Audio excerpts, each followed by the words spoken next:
Hi, my name is Praneeth and welcome to my channel, Everyday Space. In today's video, we're going to be talking about a NASA-ISRO Earth observation satellite named NISAR. So in this video, we're going to be talking about what is NISAR, what does it do to planet Earth, and what are the components of this project.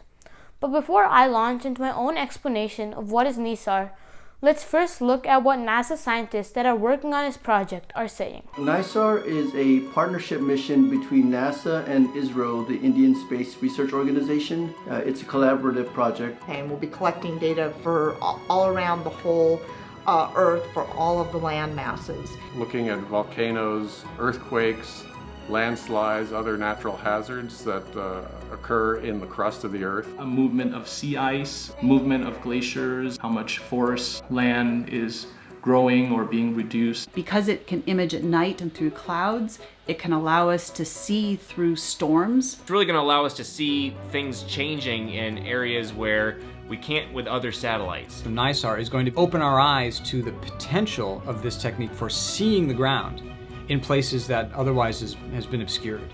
So as you heard the NASA scientists talking about, this project is a joint collab between NASA and ISRO. This is why NISAR stands for NASA-ISRO Synthetic Aperture Radar. This satellite is going to contain two radars, an L-band and an S-band, but we'll go more into detail of those radars later in the video, so be sure to keep watching. So this satellite is going to be in low Earth orbit, and it's going to circle around a location around 6 to 10 times in a month.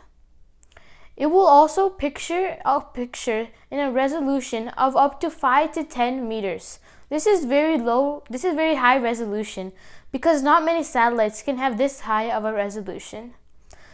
So now let's talk more about those radars that I mentioned earlier, the L-band and the S-band. The L-band is going to be developed by NASA, while the S-band is going to be developed by ISRO. The L-band is going to have a low frequency and a lower wavelength, which sometimes means it's going to picture a lower resolution, while the S-band has a higher wavelength and a higher resolution.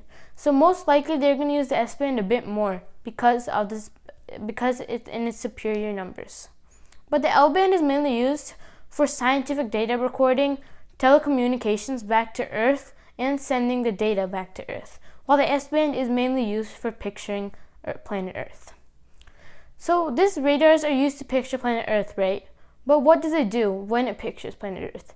As I said before, the satellite will move 6 to 10 times around a place, and it can compare the photos, which it took, let's just say, a week or 2 weeks earlier.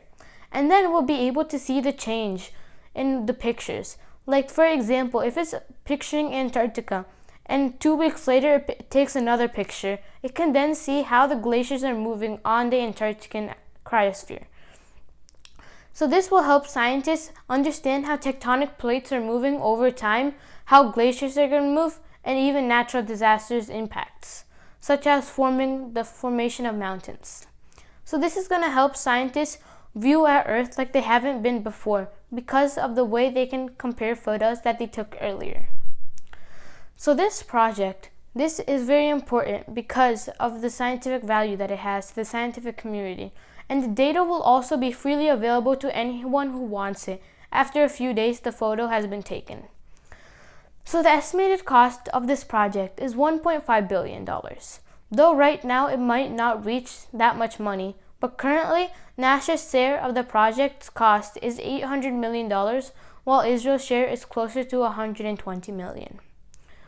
So this is the project of NISAR. I'm very excited to see NISAR finally take launch around in 2022 on a GSLV Mark II rocket launching from an Indian space pad. So this is the NISAR mission. So thanks for watching, and if you want to see more of my videos, please subscribe and like. Be sure to check out my other videos on my channel that I explain the GSLV Mark III rocket and other missions that ISRO and NASA have done. So thanks for watching.